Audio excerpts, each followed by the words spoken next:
Gimana Miss? Aku telepon di telepon di agentku. Ngomong sama agenmu, Mbak, Saman nggak bisa bantu translate ke keluarga saya. Saya minta izin untuk telepon Miss Yuni, boleh nggak? Harus ngomong jujur aja, nggak apa-apa. Iya. Karena kalau nggak izin, nanti malah sebenarnya saya tidak akan menyalahkan agenmu. Kan di awal itu kan saya bilang kalau agennya nggak tanggung jawab, kan ini beda lagi. Kamu sakit, kamu butuh translator. Karena yang transit ini bukan cuma Miss Yuni. Kadang-kadang bahasanya kedokteran itu dengan bahasa biasa itu beda, nak. Iya, betul. Nah, karena itu Miss Yuni butuh Koko Thomas, butuh Pak Tony, dan butuh saya. Jadi kan saya pingin tahu artiannya dalam bahasa Cina, terus ditranslate dalam bahasa saya. Iya, betul. Tadi iku mau ya bilangnya kayak gitu, Miss. Bilangnya dokternya kayak gitu, suruh nyari temen atau siapa yang bisa mendengarkan kata-kata dokter. Nanti biar kalau misalnya suruh ngabarin di keluarga di rumah itu biar jelas gitu loh, maksudnya kayak gitu. Iya, tapi harus izin gitu. Harus izin agenmu, karena gini, Dok. Bahasa yang Miss Yuni punya dengan bahasa yang dimiliki oleh kedokteran itu dua hal yang berbeda.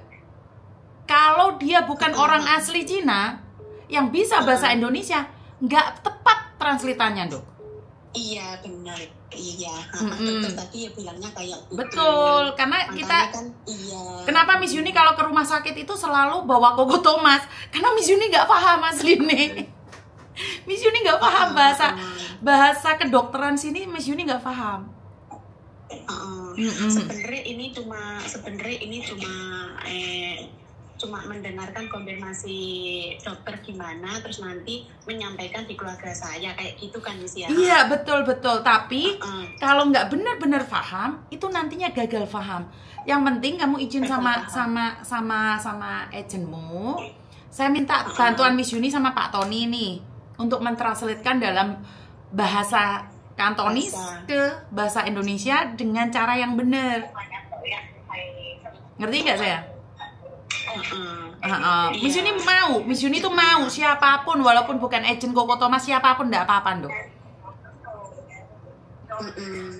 Jadi pertanyaannya satu. Rumah sakit ini kan atau saya datang langsung aja ke rumah sakit, Dok?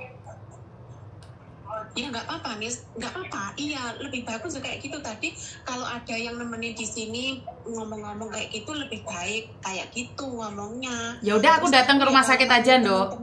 Ya udah, aku datang ke rumah sakit aja nemenin kamu. Nanti sekitar jam 4 sampai jam 5 kayak gitu, Miss. Itu kan butuh dokter konfirmasi ke dokter gimana kayak gitu. Masalahnya kan dokter itu sepahamku nanti hari Senin kan mau dioperasi gitu loh. Iya, tanya sama dokternya, saya boleh datang jam berapa? Jangan jam 4 sampai jam 5, kan nggak tahu nanti jam berapanya. Jadi saya pastikan jam berapa. Jadi kamu ngomong, karena translator saya ada 2, yang satu Indonesia, yang satu orang Hongkong asli, gitu aja. Iya. Apa sekarang sampai ngomong sama susternya di sini, Sus ya? Miss ya? Aku mau ngomong apa sama susternya? Kalau misalnya nanti kesini kayak gitu yang dengerin sampean kayak gitu. Ya kamu ngomong sendiri aja, sayang. Dia mengizinkan ya Miss Yuni datang gitu aja. Kamu yang nanya aja. Oh iya, tadi kan udah bilang ya kamu telepon temanmu atau siapa yang bisa mendengarkan omongannya dokter, terus nanti bisa disampaikan ke keluarga kayak gitu. Terus aku cari teman-temanku siapa yang bisa mendengarkan bahasa Kantonis lebih detail kan, kalau bahasa dokter kan nggak sama kita bahasa hari-harian atau jangan kan kalian. Wong Miss Yuni era paham kok. Miss Yuni cuma tahu tentang imigrasi, KJRI itu aja. Tapi masalah kedokteran itu beda lagi ilmunya, sayang. Oh iya. Tanyakan sama mereka, boleh nggak Miss Yuni langsung besok kamu aja, langsung datang ke rumah sakit. Jadi kita bisa ngomong sama dokter, ada pertanyaan dari kamu, kita langsung jawab ke dokter gitu aja. Iya, tadi ngomongnya sekitar jam 4 sampai jam 5 kayak gitu loh, Miss. Iya, udah kamu SMS ke saya. Kamu konfirmasi aja, nanti jam 4, jam 5 ada keluarga saya yang di Hongkong sini mau nemuin, boleh nggak? Gitu aja. Langsung ngomong gitu aja. Terus kamu minta apa nanti? aku itu nggak minta apa-apa, Miss, cuma minta doa saja. Nggak apa-apa kan, sekalian Miss Yuni ke sana. Ada buah, ando atau sikat gigi atau celana dalam, katok atau apa. Jadi Miss Yuni sekalian bawa tisu basah, softtek, pampers. Mungkin softtek itu aja, nanti tanggal 15 kan aku kan belum keluar dari rumah sakit. Oke, berarti kamu minta celana dalam juga ya? Softtek sama celana dalam sama tisu. Celana dalamnya masih ada, udah dibelikan keponakanku. Oke, nggak apa-apa. Soalnya Miss Yuni ada semuanya di sini, Dok. Miss Yuni nggak perlu beli. Kamu minta aja sama Miss Yuni. Miss Yuni ada. Dok. Tisu basah, tisu kering, sikat gigi ada nggak, Nak? Kering itu aja sama softtek. Kalau celana dalam kan masih ada, kemarin udah dibelikan sama ponakanku, Miss. Oke, Ando ada nggak sikat gigi? Ada. Butuh masih gelas ada. itu nggak? Butuh gelas nggak? Enggak, aku udah dikasih termos kecil sama temanku kemarin. Oke. Tapi kamu tahu nggak sebenarnya kamu di dalam otakmu itu ada apa? Kemasukan air atau kemasukan darah?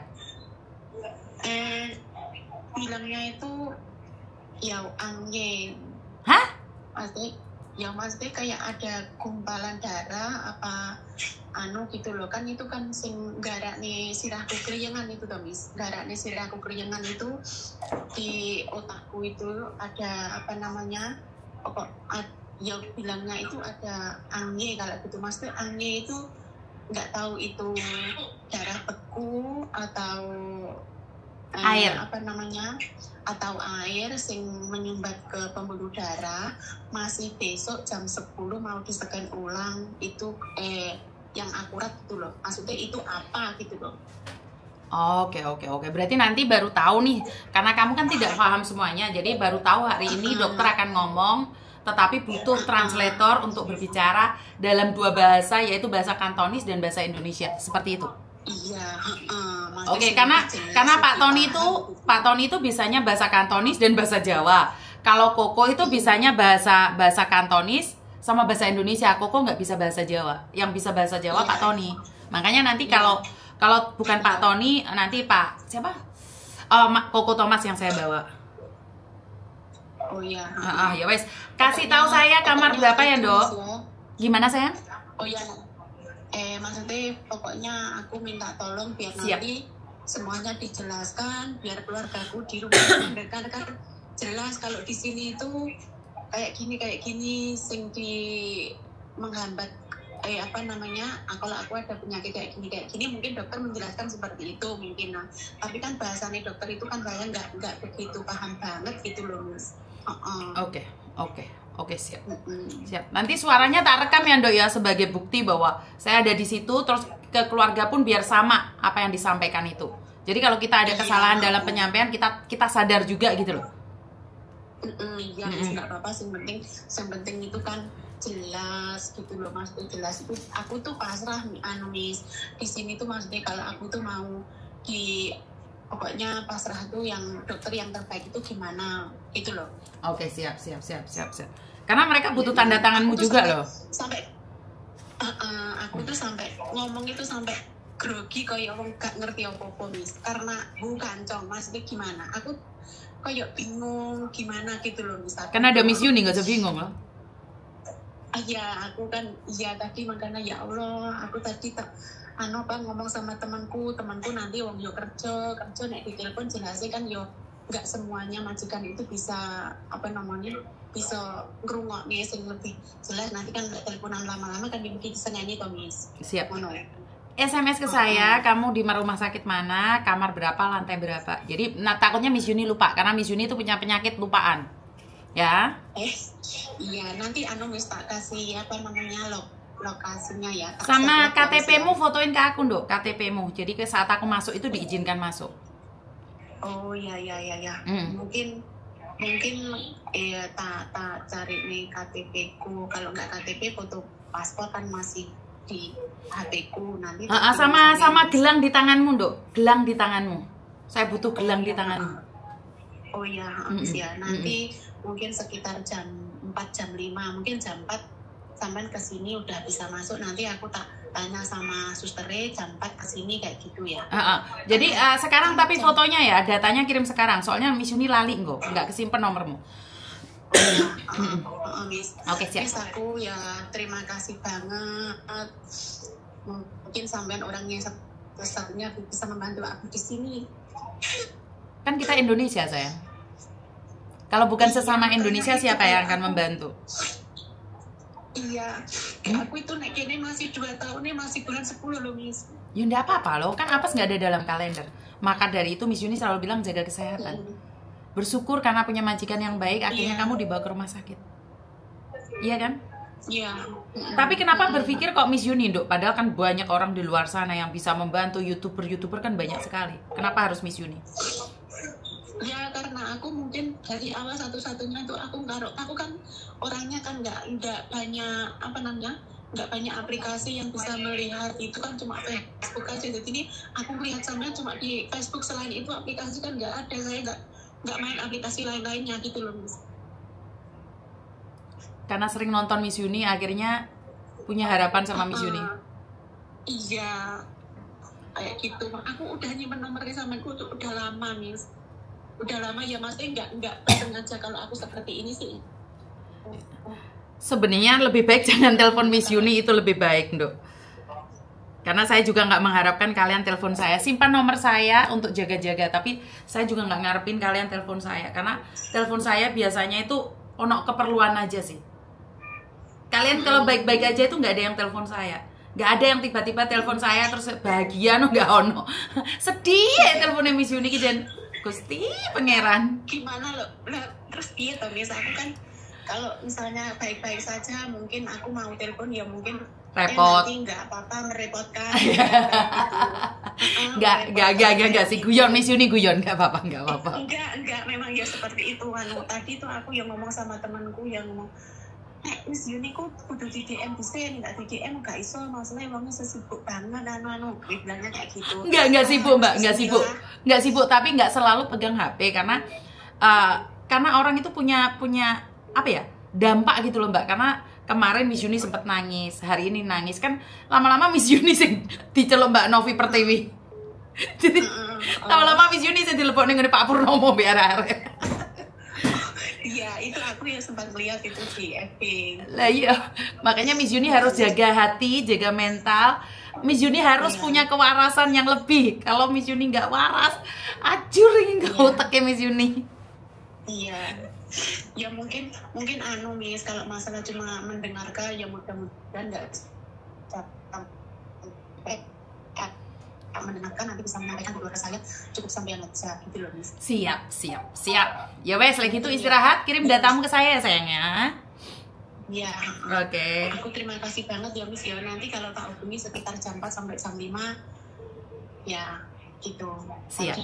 Dokternya bilangnya kayak gitu. Siap. Terima kasih banget ya, Miss. Ya. Siap sayang. Ya. I love you. Iya. Oke, bye-bye. Bye-bye. Iya. Tahu nggak kalian, saat saya sakit, saya tuh merahasiakan kesakitan saya. Saat saya masuk rumah sakit pun saya tidak pernah cerita pada siapapun saya posisi masuk rumah sakit. Karena saya sadar begitu banyak orang menginginkan kematian saya. Saya sadar banget bahwa banyak orang menginginkan kehancuran saya. Banyak orang akan pesta saat mereka tahu saya sakit. Itu banyak banget. Mereka merasa senang sekali kalau saya apes. Itu banyak. Contohnya dulu waktu saya mengalami kecelakaan beruntun, itu banyak sekali video-video yang menyebarkan alhamdulillah Yuni kena karma, alhamdulillah Yuni meh mati. Jadi aduh isin aku tadi ini aloro teh sambat yuk doa rawani re. Saya tuh nggak wani minta sambat doa. Jadi waktu saya posisi sakit, sempat sakit kan saya kemarin, saya nggak berani up di media sosial apapun. Saya nggak berani. Kenapa? Karena saya meminimalkan orang-orang yang tidak suka sama saya. Karena saya takut setelah mereka berdoa yang jelek ke saya akan kembali pada dia. Jadi saya menghindari orang-orang yang berdoa jelek terus kembali lagi ke dia gitu loh. Jadi saat saya sudah sembuh, saya baru up di media sosial bahwa saya sakit. Wedi lho rek, engko sing loro aku sing didongakne elek aku terus mentale ke dia. Jadi saya meminimalkan orang membenci saya terus karmanya ke dia gitu loh. Saya masih ingat banget kok postingan-postingan orang yang bersyukur banget saat saya mengalami kecelakaan. Karena itu saya bilang sama diri saya, Tuhan, jaga saya, berikan saya kesehatan Tuhan. Tapi saya sadar bahwa saya itu punya penyakit dan kapanpun saya bisa dipanggil Tuhan. Karena itu saya harus siap. Karena itu harus siap dengan segala keadaan. Jadi nggak heran suatu saat tiba-tiba Yuni nggak ngonten, ternyata sudah meninggal dunia juga nggak aneh gitu loh. Jadi menurut pendapat saya, kenapa saya itu sangat the first priority orang sakit. Saya itu the first priority orang sakit. Jadi karena saya merasakan merantau di negeri orang sakit.